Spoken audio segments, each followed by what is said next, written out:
안녕하십니까, 묵조교입니다. 우리는 그동안 정보와 통신 가운데 소리와 빛에 대해서 함께 공부했죠.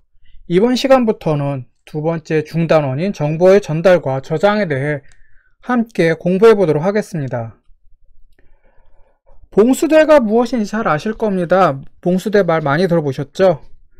불이나 연기를 통신수단으로 활용해서 변방의 외적 침입 상황을 알렸던 통신수단이었죠. 평상시에는 불을 1개 피우고 외적이 침입해서 전투가 벌어지면 불이나 연기를 5개 피웠죠. 이거 여러분들 상식으로 이렇게 알고 있을 겁니다. 우리나라에서 봉수제도는 조선시대뿐 아니라 고려시대, 삼국시대에도 사용했다는 기록이 있네요. 영화 반지의 제왕을 보면은요, 전투를 앞두고서 봉화를 올리는 장면이 나오는데요. 봉화제도는 우리나라뿐만 아니라 동서양을 막론하고 존재했나 봅니다. 우리나라 봉수대 위치를 살펴보면은 오늘날 방송국 중개소 위치와 대부분 일치하고 있는데요. 여기서 우리나라 봉수대의 과학성을 보여주는 예라고 할 수 있다고 이렇게 책에서는 설명하고 있는데, 봉수대라는 게 사실 산꼭대기에서 이렇게 설치하고 있잖아요. 그러면 산꼭대기에서 변방에서 한양까지 가장 빨리 이렇게 볼 수 있는 그런 거 하다 보면은 또 우리나라 또 방송국 전파 이렇게 빨리 최단 거리로 중계해서 볼 수 있는 그 위치와 이제 일치하겠죠. 참고로요, 로마 제국 때 건설된 로마 가도는 현재 이탈리아 국도의 노선과 일치한다고 합니다. 낙랑공주와 호동왕자 얘기 여러분들 잘 알고 있을 겁니다. 옛날 얘기를 통해서 아니면 역사 시간에 이 얘기를 들어보셨겠죠. 여기에는 자명고라는 북이 등장하는데요. 이 북은 여러분이 아시는 것처럼 적이 쳐들어오면 스스로 이렇게 울렸다고 하죠. 낙랑공주는 고구려의 왕자 호동을 돕기 위해서 고구려가 낙랑군을 공격하기 전 자명고를 찢어서 울리지 못하게 했고, 고구려는 이제 낙랑군을 이제 멸망시켰다고 합니다. 자명고 역시 봉수대와 마찬가지로 적의 침입을 알리는 통신수단이었죠. 적이 침입하면 경계를 선 병사가 자명고가 있는 왕궁으로 알리고, 왕궁에서는 자명고가 울려서 적의 침입을 알렸죠.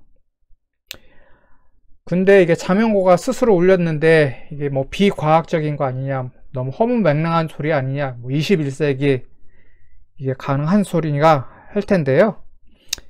아마 경계병은 북소리로 적의 공격을 알렸을 겁니다. 또 북소리를 들은 또 다른 병사는 다시 북을 울려서 왕궁까지 그 소식을 알렸겠죠. 마지막으로 자명고를 지키던 병사가 북을 울려서 왕에게 적의 침입을 알렸겠죠. 그러니까 자명고라고 해서 특별할 것은 없고요.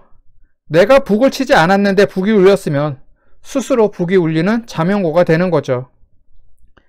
병사가 북을 쳐서 북소리를 냈던, 노예가 북을 쳤던, 임금이나 귀족인 내가 안 쳤는데 하여튼 북소리가 나면은 그건 자명고의 셈이죠. 자명고라고 해서 대단한 거 아니에요. 사실 따지고 보면은. 현대에는 봉화나 북소리가 아닌 전파를 이용한 통신으로 정보를 주고받고 있죠. 여기에는 현대 과학기술이 널리 쓰이고 있는데, 또 이 현대 과학기술이 널리 쓰고 있는 전자기파에 대해서 이제 앞으로 함께 공부해 보도록 하겠습니다. 그래서 이번 시간에는 첫 번째 시간으로 전자기파의 종류와 특성에 대해서 살펴보도록 하겠습니다. 여러분들이 잘 알고 있다시피 현대에는 전자기파를 널리 쓰이고 있죠. 마르코니가 무선통신을 개발한 이후 통신수단으로 전자기파는 널리 활용되고 있을 뿐 아니라 전자레인지가 나온 뒤로는 음식을 만드는 데에도 전자기파를 사용하고 있죠. 그뿐 아니라 의료 분야에서도 전자기파는 존재감을 발휘하고 있습니다. 전자기파 하면 먼저 떠올릴 수 있는 게 휴대폰이나 와이파이에 사용되는 전파인데요. 인류와 오랜 시간 함께한 전자기파는 바로 빛입니다. 우리가 전자기파라고 통칭하는 것 속에는 여러가지 전자기파가 존재하고 있는데, 이제 전자기파의 특징과 종류에 대해서 하나씩 짚어보도록 하겠습니다. 전자기파는 전기장과 자기장이 서로 수직을 이루고 있고요. 전기장과 자기장이 각각 시간에 따라 변하면서 퍼져나가는 파동이 바로 전자기파입니다. 빛이 파동의 성질을 띠고 있듯이 전자기파도 파동의 성질을 갖고 있는 거죠. 우리가 전자기파에 대해 살펴볼 때 맥스웰이라는 과학자를 떼어놓을 수가 없는데요. 맥스웰은 1864년 전기장과 자기장이 시간에 따라 공간을 퍼져나가는 전자기파에 대한 수학적인 방정식을 완성했습니다. 이것을 맥스웰 방정식이라고 하는데 전자기하계랑 학문에서 이제 중요한 수식이죠. 그래서 전자기학을 여러분들이 이제 공부하게 되면은 이제 대학교 가서 전자기학에 대해서 공부하면은 이제 맥스웰 방정식을 이제 공부하게 됩니다. 그리고 이 방정식이 4개인가 있는데 이거 외워야 되죠. 외워야만 문제를 풀 수 있는데 역학에서 F는 MA 이거와는 좀 달리 좀 어렵습니다. 제 기준으로 들면요. 맥스웰은 자신이 만든 전자기파에 대한 방정식, 즉 맥스웰 방정식에서 중요한 사실 하나를 발견했는데요. 그게 뭐냐면은 전자기파의 속력이 빛의 속도와 같다는 거죠. 그러니까 전자기파의 속도와 빛의 속도가 같다는 거예요. 여기서 빛과 전자기파는 같은 것이라는 결론을 얻을 수 있었던 거죠. 우리가 휴대폰으로 통화를 하거나 와이파이로 무선 인터넷을 이용할 때 전파의 속도를 빛의 속도로 생각하는데 여기에는 맥스웰의 공로가 숨겨져 있는 겁니다. 전자기파는 전기장과 자기장이 퍼져나가는 파동이고요. 전자기파는 전기장과 자기장이 진동하는 방향과 전자기파의 진행 방향이 직각인 횡파입니다. 앞에서 공부했던 음파는 종파이지만 전자기파는 횡파인 거죠. 파동을 매질을 통해서 전파를 합니다. 하지만 전자기파는 매질 없이 진행한다는 특성을 가지고 있죠. 그래서 진공인 우주에서도 통신이 가능해집니다. 태양빛도 매질이 없는 진공을 통과해서 지구에 도달하고 있죠. 파동은 매질이 있어야만 이게 전파된다고 하는데 전자기파는 이제 매질이 없어도, 즉 진공에서도 이제 진행하는 거죠. 방송에서 사용되는 중파, 초단파, 또 무선통신에 사용되는 극초단파, 그리고 적외선, 가시광선, X선, 감마선 등은 각각 자기만의 진동수와 파장을 갖고 있습니다. 제가 말씀드린 이런 중파, 초단파와 같은 전파나 적외선, 가시광선 이런 것도 X선, 감마선 모두 전자기파의 일종입니다. 그래서 우리는 진동수와 파장의 길이를 가지고서 전자기파를 분류하고 있죠. 우리가 사물을 눈으로 보는데 필요한 빛을 가시광선이라고 하죠. 가시광선이 없으면, 즉 빛이 없으면 우리는 물체를 볼 수 없잖아요. 가시광선의 파장은 여기 나와 있는 것처럼 380나노미터에서 770나노미터까지 걸쳐 있는 전자기파인데요. 이는 가시광선에는 또 7가지 빛이 존재하고 있습니다. 빨주노초, 파남보, 이거 여러분들 잘 알고 있을 겁니다. 근데 빨주노초, 파남보에서 파장이 긴 빛은 어느 걸까요? 여러분들이 알고 있듯이 빨간 빛이죠. 그럼 파장이 가장 짧은 빛은 보라빛이 되겠죠. 파장이 길면 진동수는 상대적으로 작고요. 파장이 짧으면 진동수가 커집니다. 파장이 짧은 빛일수록 진동수가 크고 에너지도 크죠. 자, 나노미터가 뭔지는 아실 겁니다. 10의 마이너스 9승미터를 나노미터라고 하죠. 미터가 있는데 앞에 나노라는 접두어가 붙었습니다. 이 N자가 나노를 뜻하는 접두어인데 이게 10의 마이너스 9승을 의미합니다. 그래서 380나노미터는 380 곱하기 10의 마이너스 9승미터가 되겠고요. 이것을 미터로만 쓰면은 3.80 곱하기 10의 마이너스 7승미터가 됩니다. 휴대폰으로 통신을 하거나 무선기기를 사용할 때 기가헤르츠 단위를 사용하고 있죠. 무선통신에서 요즘 5G를 얘기하는데 이때 사용하는 주파수 단위가 바로 기가헤르츠입니다. 참고로 5G에서 G는 기가헤르츠의 G일까요? 아닐까요? 아니에요. 5G에서 G가 기가헤르츠에서 5기가헤르츠를 쓴다 한 그 소리가 아니라 여기서 5G의 G는 generation의 G를 뜻합니다. 그래서 1GHz는 1 곱하기 10의 9승Hz가 되겠고, 여기서 G, 기가의 접두어인데요. 그것은 10의 9승입니다. 조금 전에 나노가 10의 마이너스 9승이었잖아요. 네, 기가는 10의 9승입니다. 여기는 1.9라고 이게 잘못 적었네요. 7.9예요. 그래서 7.9 곱하기 10의 14승Hz는 이것을 기가헤르츠 단위로 조금 바꿔주면은 7.9 곱하기 10의 5승 기가헤르츠가 됩니다. 여기 오타가 났는데, 예, 죄송합니다. 자, 그러면 가시광선은 이렇게 됐는데, 그럼 적외선은 어떤 건지 한번 살펴보겠습니다. 적외선 여러분들 뭐 많이 들어봤을 거예요. 굳이 학교 수업 시간, 뭐 과학 시간 이거 들먹이지 않아도 우리가 일상생활에서 적외선이란 말을 많이 쓰고 있잖아요. 그래서 여러분들한테도 적외선이란 말이 친숙할 겁니다. 적외선이 어떤 빛이냐, 어떤 전자기파냐면은 말 그대로 빨간색 바깥쪽에 존재하는 전자기파라는 소리입니다. 깜깜한 곳에서 난로에 불을 피우면 난로에서 따뜻한 온기를 느낄 수 있잖아요. 이는 난로가 적외선을 방출하고 있기 때문입니다. 난로가 과열되면 또 벌겋게 달아오르는 난로를 관찰할 수가 있죠. 뭐 요즘 전기 난로 같은 경우는 뭐 아닌가 한데, 옛날 이제 석탄 떼고 나무 떼고 하던 난로에서는 벌겋게 달아오릅니다. 이제 난로가 과열되면은. 적외선보다 파장이 짧은 붉은 빛이라는 가시광선을 이제 방출하기 때문이죠. 적외선은 가시광선이나 자외선보다 강한 열작용을 갖고 있어서 열선이라고 합니다. 그림에서 보면은 여기 나와 있듯이 적외선의 진동수는 10의 11승에서 10의 14승 헤르츠입니다. 이걸 또 기가헤르츠 단위로 바꿔주면은 100GHz에서 1 곱하기 10의 5승 기가헤르츠 범위에 걸쳐져 있는 게 바로 적외선입니다. 그럼 자외선 한번 살펴볼게요. 네, 자외선을 영어로 뭐라고 하냐면은 여기 나와 있듯이 울트라 바이올렛 레이즈라고 하는데요. 여기서 울트라 바이올렛은 바이올렛, 보라색 바깥에 있다라는 소리죠.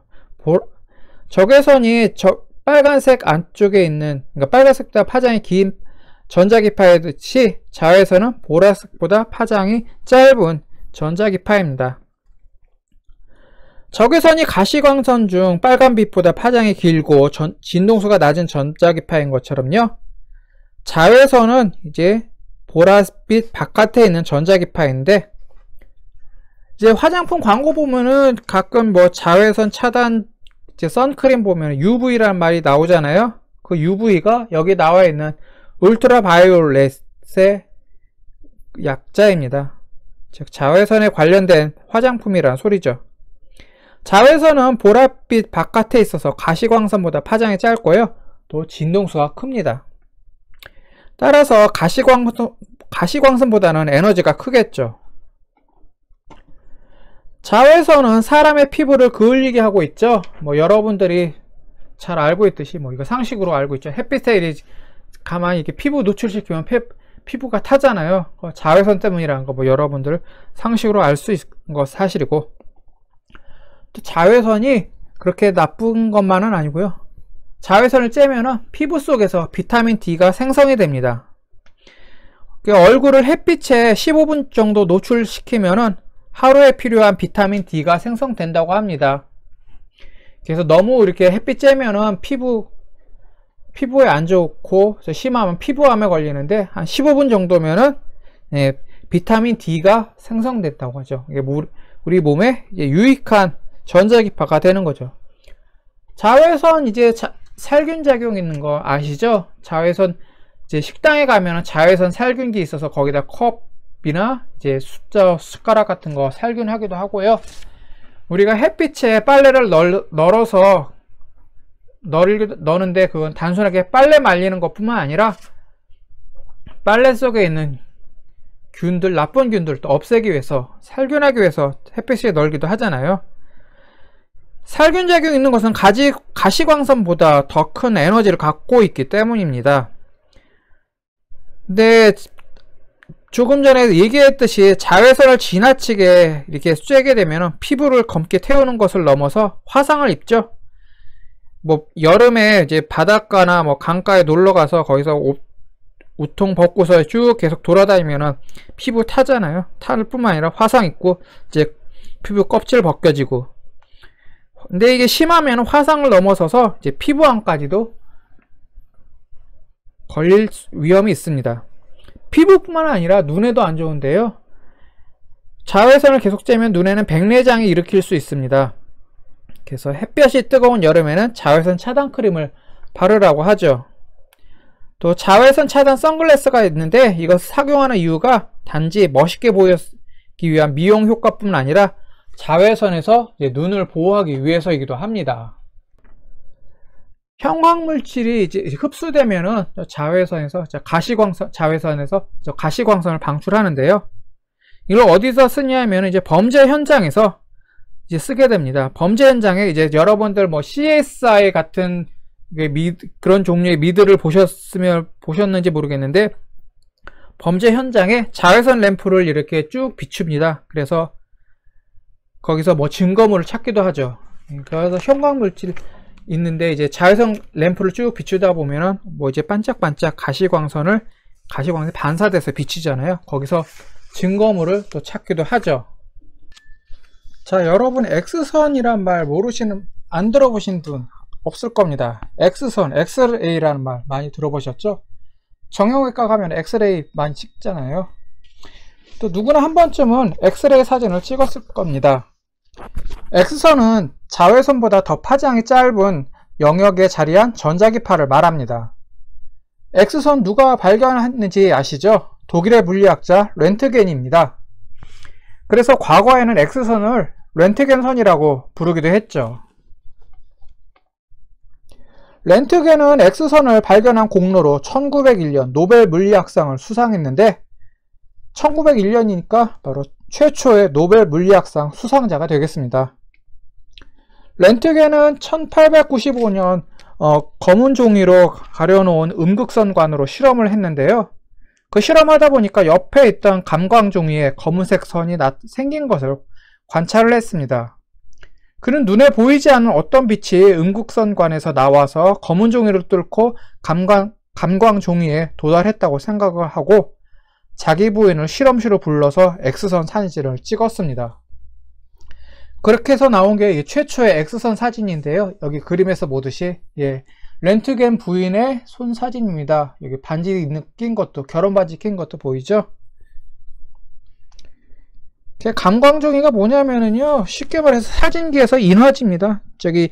여러분들은 이제 초등학교 다닐 때 실험 해보셨는지, 감광지 가지고서 실험을 해보셨는지 모르겠네. 감광지 위에다가 이제 뭐 단추나 클랩 같은 거 올려놓고 햇빛에 쬐면은 이제 거기에 따른 그 모양이 이렇게 쭉 나타나잖아요. 그 종이를 말합니다. X선은 여러 용도로 활용되기 시작했는데요. 대표적인 분야가 여러분들이 잘 알고 있듯이 의료 분야입니다. 정형외과 가면은 아파서 이제 정형외과 가면은 엑스레이부터 찍잖아요. 몸 상태를 점검하기 위해서 의사들은 종종 X선을 찍은 필름을 이용합니다. X선은 뼈를 통과하지 못해서 인체 골격을 살필 수가 있고 뼈가 부러졌거나 다른 이상이 있는지 확인할 수 있게 해주죠. 이거는 여러분들도 상식으로 알고 있을 겁니다. 다른 신체 기관은 투과하지만 X선 조사량을 조절해 가지고 뼈뿐 아니라 다른 기관도 X선으로 볼 수 있습니다. 그래서 위도 찍고 간도 이제 X로 찍어 가지고 무슨 이상이 있는지 보죠. 특히 폐 같은 거, 허파 같은 거 X선 찍어 가지고 결핵이 있는지 아니면은 어떤 염증이 있는지 이게 보잖아요. 그 X선 조사량을 이렇게 약하게 해 가지고 뼈만 통과하지 못하는 게 아니라 이런 기관, 폐나 간 이런 기관도 통과하지 못하게 하는 거죠. 그래서 폐결핵 감염 여부를 X선으로 확인을 하고 있죠. 또 암 검진에도 X선을 이용하기도 합니다. 일단 엑스레이를 찍어서 좀 이상하다, 암 같은 게 있는 것 같다 하면은 이제 바로 정밀 검사 들어가잖아요. 뭐 CT도 찍고 아니면 뭐 MRI도 찍고 그렇게 하고 있죠. 그래서 X선은 의료 분야에서 정형외과뿐 아니라 내과에서도 이제 이용하고 있습니다. 우리나라에서 이제 퀴리 부인으로 알려진 마리 퀴리죠. 그 과학자는 제1차 세계대전에 일어나니까 몸속에 박힌 탄환을 찾는데 X선을 이용하기도 했습니다. 그러니까 퀴리 부인이 이게 세계 제1차 대전이 이렇게 일어나니까 엑스레이 이제 촬영 장비를 가지고서 이제 전선을 누빈 거죠. 또 X선은 의료 영역뿐 아니라 공업용으로도 활용되고 또 공학 검색대에서도 X선을 많이 사용하고 있습니다. 승객 화물 속에 위험한 물질이 있는지 아니면 뭐 반입돼서는 안 되는 거 그런 물질 같은 게 있는지 확인하기 위해서 X선을 쓰고 있고 또 공장에서 만든 제품의 내부 구조를 점검하기 위해서도 X선을 많이 활용하고 있죠. 자외선을 많이 쬐면 피부와 시신경이 자극을 받아서 인체에 해로운 것처럼 X선도 에너지가 큰 전파이기 때문에 많이 쬐면 건강에 해롭습니다. 또 X선부터 방사선 영역에 들어가서 이제 전자기파를 분류할 때 방사선 영역에 들어가서요. 사람에게 노출되는 양도 이제 정해져 있습니다. 핵폭탄이 매우 강렬하고 위험한 무기라는 거 여러분들 잘 알고 있을 겁니다. 세계 제2차 대전 때 히로시마와 나가사키에 투하된 원자폭탄의 위력을 보면은 도시 하나를 없앨 정도로 폭발력이 대단하죠. 동서냉전 시대 이후에 개발된 핵무기는 히로시마에 투하된 원자폭탄보다 더 훨씬 위협적이죠. 이것은 뭐 여러분들이 상식으로 잘 알고 있습니다. 핵무기가 위험한 이유로는 어마어마한 폭발력을 들 수 있는데 그뿐만 아니라 핵폭발 후 나오는 방사선 때문이기도 하죠. 원자력 발전소 폐쇄를 주장하는 사람들은 핵 폐기물의 위험성과 발전소에서 사고가 났을 때 방사능 유출 가능성을 제기하고 있잖아요. 핵폭발이나 핵발전소의 방사능은 인체에 무척 해롭다는 거 여러분들도 잘 알고 있을 겁니다. 방사선에는 알파선, 베타선, 감마선 등이 있는데 감마선은 프랑스의 과학자가 우라늄을 연구하면서 발견했다고 합니다. 그래서 제가 조금 찾아봤는데요. 위키백과에서는 1900년 우라늄을 연구하면서 감마선을 발견했다고 하고요. 나무 위키에서는 라듐을 연구하다가 감마선을 발견했다고 합니다. 근데 제가 이거 교재로 삼고 있는 이 책에서는 두 가지 얘기가 모두 나오고 있습니다. 원자핵이 붕괴할 때 감마선이 방출되는데 감마선에 사람이 노출되면 화상을 입을 뿐만 아니라 유전자 변형이 일어나고 나중에는 암이 발생하기도 합니다. 오래전에 지금 젊은 친구들은 잘 모르고 옛날 얘기로 기억을 하고 옛날 얘기로 알고 있거나 아니면 전혀 모르거나 할 수도 있는데요. 오래전에 지금의 우크라이나의 체르노빌에 있는 핵발전소에서 원자로가 붕괴되는 사고가 있었죠. 그거 조금 나이 드신 분들은 아실 겁니다. 이때가 언제냐면은 1986년이었어요. 6년인가. 하여튼 저도 기억이 가물가물한데 하여튼 그 86년 이쪽 저쪽에서 있었어요. 하여튼 체르노빌에 있는 그 핵발전소에서 그 원자로가 붕괴되는 그때 멜트다운 현상이라고 했어요. 그 결과 그 일대에는 기형적인 동물이 많이 태어나고 또 그 주변에 살던 주민들 사이에서 백혈병 발생 빈도가 크게 늘었다고 합니다. 감마선에 피폭되면 심하면 사망할 수도 있죠. 이거 당연하죠.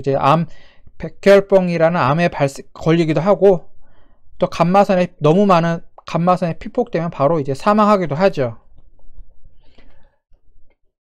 감마선의 특징을 보면은요, 감마선은 에너지가 커서 물질을 쉽게 투과합니다. 예를 들어서 납 1cm, 콘크리트로는 6cm, 진흙으로는 9cm 정도 두께가 있으면요, 감마선은 이 납 1cm, 콘크리트로는 6cm, 진흙으로는 9cm 정도 이 두께를 투과한 다음에 처음에 감마선의 절반 정도로 줄어들게 됩니다. 그러니까 최소한 납은 1cm 이상 돼야만 이 감마선을 이제 차단할 수가 있다는 거죠. 콘크리트는 6cm 정도 돼야만 감마선이 투과되는 감마선을 반으로 줄여서 좀 안전하다. 근데 투과되는 나머지 반도 뭐 인체에는 해롭죠. 뭐. 옛날에 퀴리 부인이 라듐과 같은 방사능 물질을 이제 납으로 만든 상자 안에 넣고 이동을 했다고 합니다. 퀴리 부인에 관한 전기를 읽어보면 그런 얘기가 나와요. 또. 그래서 감마선이 1cm 두께의 납을 통과하니까 이제 절반 정도만 이제 차폐를 하는 거지 나머지는 투과하잖아요. 그러니까 퀴리 부인이 나중에는 방사능에 핑폭돼서 백혈병으로 이제 사망을 합니다. 근데 퀴리 부인뿐 아니라 엘리코 페르미라는 또 물리학자가 있는데 페르미 역시 이제 백혈병으로 사망을 했는데 그 사람도 이제 방사능 연구하다 원자폭탄 같은 이제 그 연구하다가 방사능 연구하다 그렇게 됐고요. 퀴리 부인이 백혈병으로 이제 숨졌는데 그게 이제 라듐이나 이런 거에 방사능 이제 감마선에 의한 것보다는 더 큰 이유는 세계 1차 대전 때 X선 때문에 이제 병사들을 이제 치료하기 위해서 X선을 이제 많이 찍었는데 그 X선에 함께 이제 퀴리 부인도 피폭이 됐습니다. 이제 그 때문에 이제 백혈병으로 이제 숨졌다고 합니다. 핵무기 기술에서 핵발전 기술이 응용돼서 인류 문명에 기여하고 있잖아요. 원자력 발전소 이렇게 지어서요. 그것처럼 감마선도 우리 생활에 유익하게 이용되고 있습니다. 그 중에 하나가 여기 사진에 나와 있듯이 암 치료에 이제 방사능 치료가 있습니다. 암세포에 감마선을 쪼여가지고 이제 암세포만 파괴하는 거죠. 수술로 암을 제거하기 힘든 경우에는 감마선 치료법으로 암을 치료합니다. 근데 아직은 치료비가 비싸죠. 감마선 치료법은. 또 우주를 관찰할 때 감마선 망원경을 사용합니다. 이제 전파 망원경으로 우리가 몰랐던 우주를 관찰한 것처럼 또 감마선 망원경으로 우리가 맨눈으로 볼 수 없었던 우주의 또 다른 모습을 관찰하고 있죠. 아까는 그냥 지나갔는데 이 사진이 뭐냐면요. 감마선 3개입니다. 우주를 감마선 망원경으로 이렇게 쭉 보면서 그 감마선을 이제 촬영한 모습입니다. 이제 우주를 이제 감마선으로만 봤을 때 이런 모습이 나타나고 있습니다. 그럼 적외선에 대해서 다시 한번 살펴보겠습니다. 앞에서 적외선에 대해서 얘기를 했는데 이제 중학교에도 공부를 했고 또 상식으로도 이제 적외선에 대해서 많이 들어보고 있잖아요. 이제 가시광선보다 여러분들이 알고 있듯이 가시광선보다 파장이 긴 전자기파가 바로 적외선입니다. 앞에서 설명드렸던 것처럼 적외선도 전자기파의 일종이잖아요. 그래서 감마선 X선이 전자기파이듯이 적외선도 이제 전자기파라는 소리죠. 전자기파는 파장이 1나노미터에서 770나노미터에 걸쳐 있고요. 가시광선이 380에서 770나노미터 사이에 분포하고 있는 것처럼 적외선은 가시광선보다는 조금 이제 스펙트럼이 넓습니다. 좀 폭넓게 분포하고 있는 거죠. 가시광선이 380에서 770인데 적외선은 1에서 770이니까요. 케이블 TV나 신문 광고에서 원적외선이란 말을 많이 들어봤을 겁니다. 적외선은 파장에 따라서 원적외선 또 근적외선으로도 나누게 됩니다. 조금 전에 적외선은 또 열선이라고도 얘기했잖아요. 근데 적외선이 눈에 보일까요? 안 보이죠? 이제 난로를 빨갛게 난로를 이게 막 과열시키면 난로가 과열되면 이제 빨갛게 보이는데 그것은 빨간색의 이제 가시광선이지 적외선은 아니잖아요. 이게 적외선은 가시광선이 아니기 때문에 이게 보이지가 않습니다. 그래서 가시광선과 가까운 영역에 있는 적외선은 눈으로 볼 수 있다고는 합니다. 근데 대신 열선이라고 해서 적외선의 온기를 느낄 수가 있죠. 그러니까 적외선 자체는 우리가 볼 수는 없지만 그 따뜻함은 이게 느낄 수 있는 거죠. 더운 여름철에 시원한 실내에서 눈을 감고 있는데 바깥에서 돌아다니다가 땀을 뻘뻘 흘린 사람이 옆에 딱 다가서면은 그의 존재를 느낄 수 있잖아요. 어떻게 느낄까요? 그 땀을 뻘뻘 흘린 사람의 몸에서 이제 뿜어 나오는 열을 가지고서 우리가 그 사람의 존재를 누가 왔구나, 밖에서 돌아왔구나 라는 걸 알아챌 수 있잖아요. 바로 적외선, 즉 열선 때문입니다. 적외선을 누가 발견을 했냐면은 이제 천문학자로도 유명한 독일 태생의 영국 천문학자 윌리엄 허셀이 발견했습니다. 근데 요즘 뭐 이게 찾아보니까 허셀을 또 허셜이라고도 발음을 하더라고요. 책에서는 허셀이라고 하는데 여기서는 또 인터넷이나 뭐 이런 데서 또 허설이라고 했는데, 예, 참고하시기 바라고요. 가시광선의 각 빛깔에 대해서 온도를 측정을 했어요. 이제 윌리엄 허셀이라는 과학자가. 근데 가시광선 영역 밖에다 우연히 이제 온도계를 뒀는데 그 온도계 온도가 올라가는 것을 보고서 적외선의 존재를 발견한 거죠. 처음에는 이제 실험실 거기 실내 온도 재려고 온도계를 뒀는데 우연치 않게 그 온도계가 가시광선 그 분광 스펙트럼을 이제 분광해 놓은 거 옆에 있는데 적외선 영역에다 둬가지고 거기서 적외선의 존재를 이 과학자가 발견을 한 겁니다. 또 이제 적외선은 열을 가진 물체라면 항상 방출을 합니다. 누가 자기 옆에 조용히 다가와도 그걸 느낄 수 있는 거는 그 사람의 품어내는 온기 때문이잖아요. 겉으로 볼 때 변화를 느낄 수 없는 전자기파라도요, 다리미에서 나오는 열기를 통해서 전기 다리미가 켜져 있는지 아닌지를 알 수 있죠. 이처럼 열을 가진 물체에서는 적외선이 방출이 됩니다. 또 이제 신문이나 뭐 케이블 TV 광고를 보면은 원적외선이란 말이 나오죠. 그러면서 원적외선이 건강에 좋다면서 원적외선을 방출하는 물질을 판매하는 광고가 이렇게 쭉쭉 나옵니다. 근데 원적외선은요, 그 물질뿐만, 이제 광고에 나오는 그 물질뿐만 아니라 다른 물질에서도 이제 방출이 됩니다. 참고하세요. 이제 모든 물질에서, 거의 대부분의 물질에서 원적외선이 나오고 있어. 적외선을 어디에 활용하고 있느냐 하면은 먼저 적외선 온도계를 들 수 있습니다. 과학 시간이 아니더라도 적외선이란 말을 어렵지 않게 들을 수 있을 정도로 적외선을 우리는 일상생활에서 많이 활용하고 있는 거죠.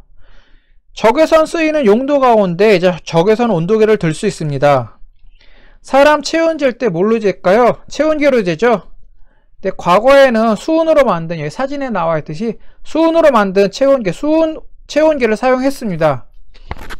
지금 이제 젊은 친구들은 이거 봤을라나 모르겠는데요. 거의 이제 꼰대 이상의 아재들은 이거 잘 알 겁니다. 이걸로 많이 온도 쟀으니까. 이렇게 한 세대 이전의 사회상을 소재로 한 영화나 드라마에서 이제 간호사가 환자 옆에 물려있던 체온계로 체온계를 잰 다음에 손으로 막 체온계를 흔드는 장면이 나오는데, 이게 바로 수은 체온계입니다. 여기 사진에 나와 있듯이요. 이 수은 체온계는 체온을 정확하게 잴 수는 있지만 이제 체온을 정확하게 재는데 이제 시간이 걸린다는, 한 5분 정도 시간이 걸린다는 단점이 있죠. 그래서 요즘은 좀 더 빠르게 체온을 측정하기 위해서 적외선 온도계가 사용되고 있습니다. 여기 사진에 있는 요가 비슷한 체온계 많이 보셨을 겁니다.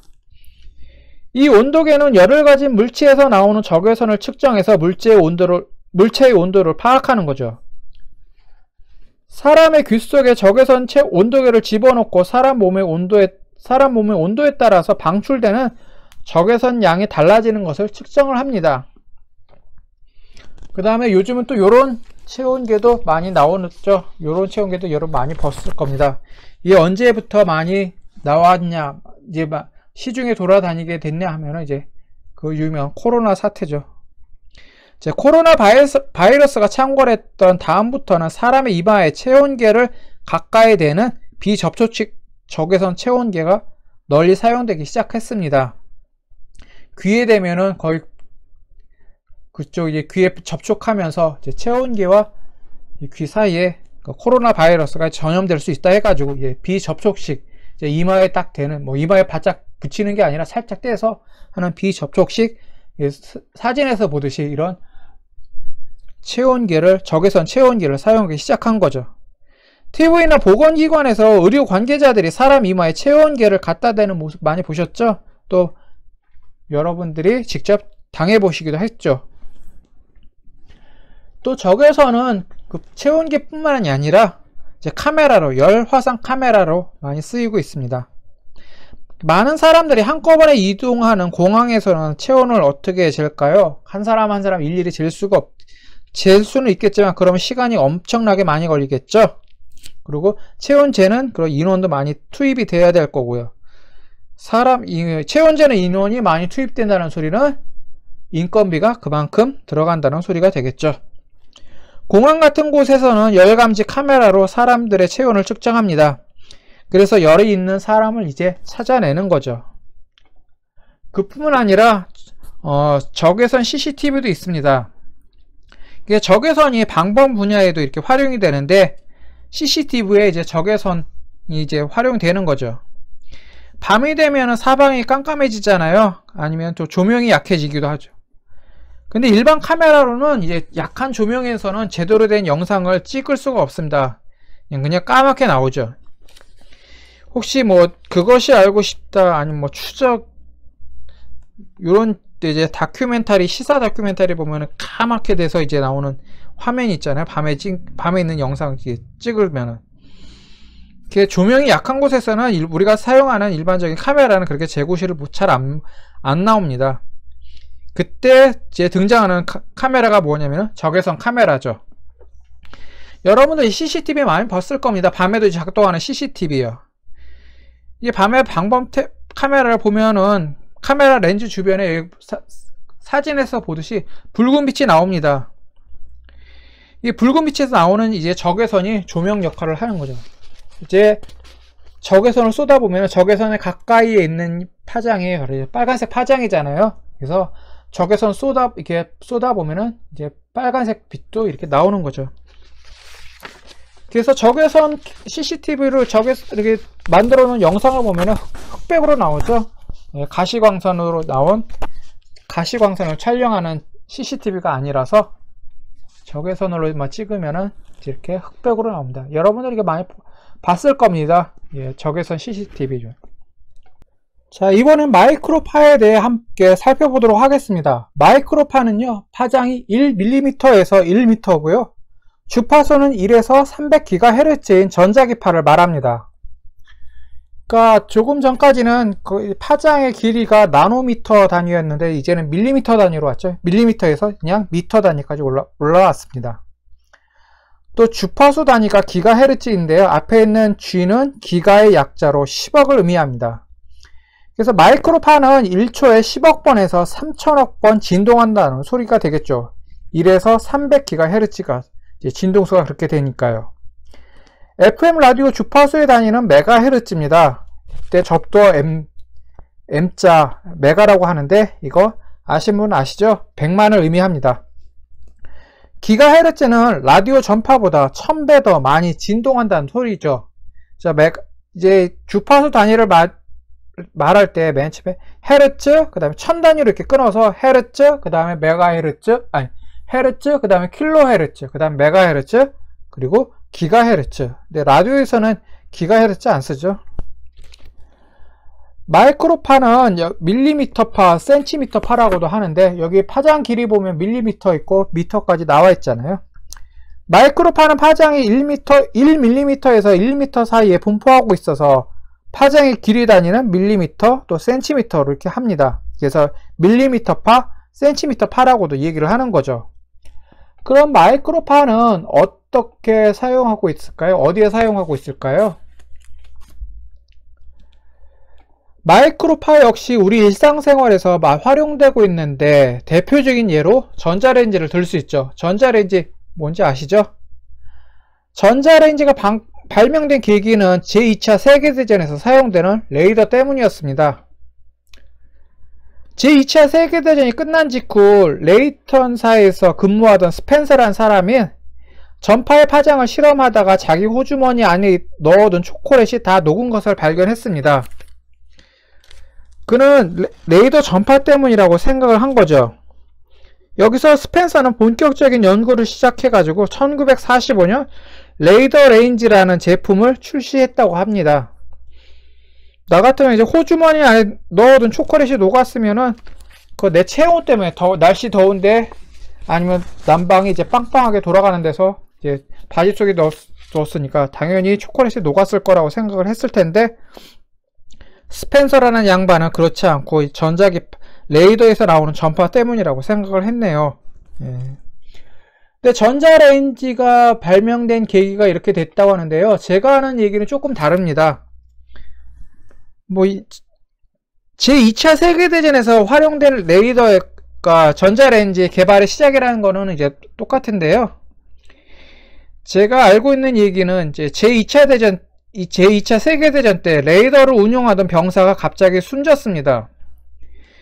이제 죽은 사람을 보니까 자살이나 타살 흔적은 전혀 없고 심지어 외상 흔적도 발견하지 못했습니다.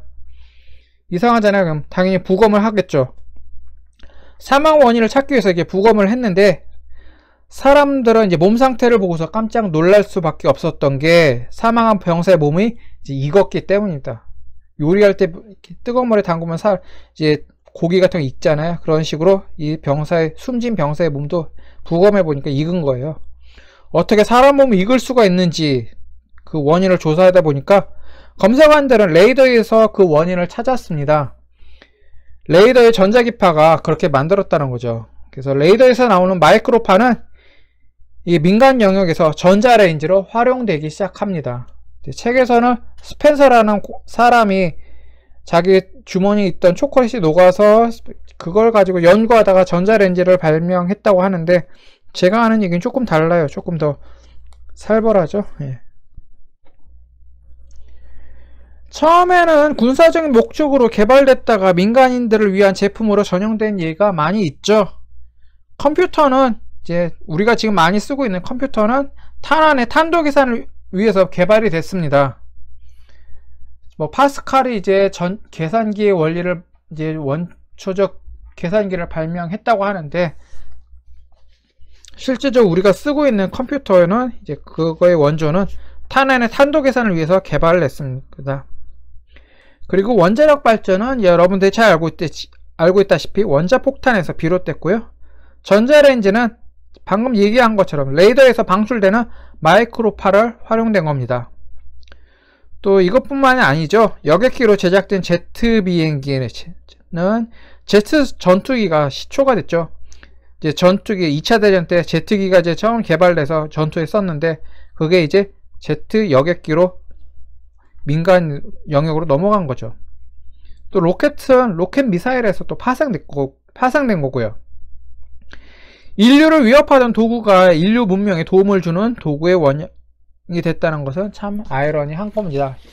사람들을 죽이기 위해서 만들어진 그런 무기나 이런 것들이 나중에는 사람들의 생활 편리하게 해주는 문명의 이익으로 이제 또 활용되고 있다는 거죠. 전자레인지에서 사용되는 마이크로파의 진동수는 이제 2.45GHz가 되고요. 파장은 이때 사용되는 전자레인지 파장은 12.2cm라고 합니다. 2.45GHz의 진동수가 음식물 속에 있는 물 분자에 잘 흡수돼서 열이 발생된다고 합니다. 근데 물이 가장 잘 흡수할 수 있는 마이크로파의 진동수는 사실은 17GHz라고 합니다. 근데 전자레인지는 2.45GHz잖아요. 그럼 17GHz 주파수를 안 쓰고 왜 2.45GHz 짜리를 쓰냐? 뭐 이유가 있겠죠. 음식물을 속까지 골고루 익히기 위해서라고 합니다.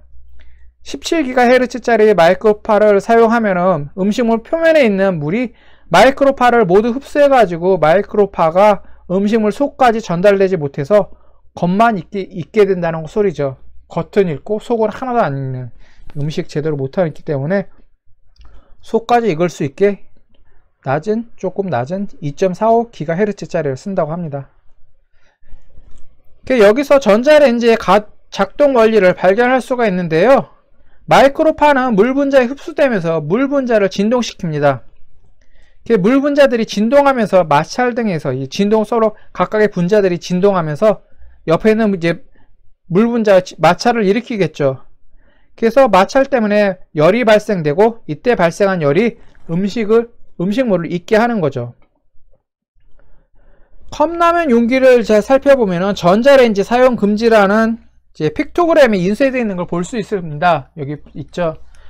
근데 요즘 나오는 이제 컵라면 종류는 뭐 전자레인지에 쓸 수 있다라고 하는 컵라면도 있긴 한데 대개는 이제 전자레인지 안에 컵라면 집어넣으면은 뭐 빨리 익게 하려고 컵라면 집어넣으면은 위험합니다. 왜냐하면 불나기 때문이거든요.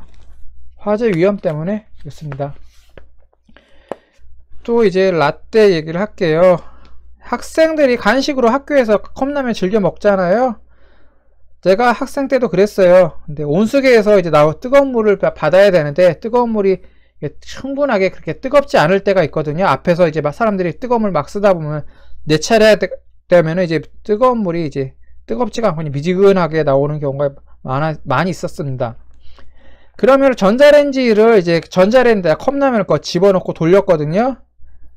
이게 했는데 하다 보면 가끔 가다가 이제 또 가끔 가다가 조금 지나 보니까 종종 그렇더라고요. 컵라면 용기에서 불났어요.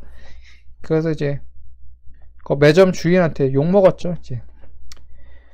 그래서 컵라면을 전자레인지에 넣고 이제 돌리면 불나는 경우가 종종 있었거든요. 제가 학생 때는. 그래서 그랬는지 이제 전자레인지 사용 불가라고 이제 이런 기호 그림에 이렇게 컵라면 이건 사발면 이제 육개장 사발면 거기에 뚜껑에 이렇게 붙어 있는 거예요. 이게 이렇게 기호가 인쇄되어 있죠. 근데 요즘에는 전자레인지에 넣어도 상관없는 컵라면 용기가 나오기는 했습니다. 근데 이제 그런 경우에는 컵라면 이제 전자레인지에 쓸 수 있다라고 표시가 되어 있죠. 그러면 마이크로8을 이제 음식 전자레인지에만 쓰냐? 그건 아니고요. 통신에도 쓰고 있습니다. 우리나라 휴대폰 전파는 주파수가 1.8에서 2.1GHz 마이크로8을 이용하고 있거든요. 또 무선 전화기 중에는 2.4GHz를 주파수로 이용하는 경우도 있습니다.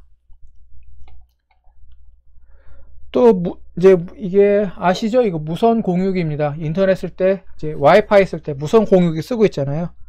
무선 랜에서는 어떤 마이크로8을 쓰느냐 하면은 2.4에서 5.86GHz 짜리 마이크로8을 이제 이용하고 있습니다.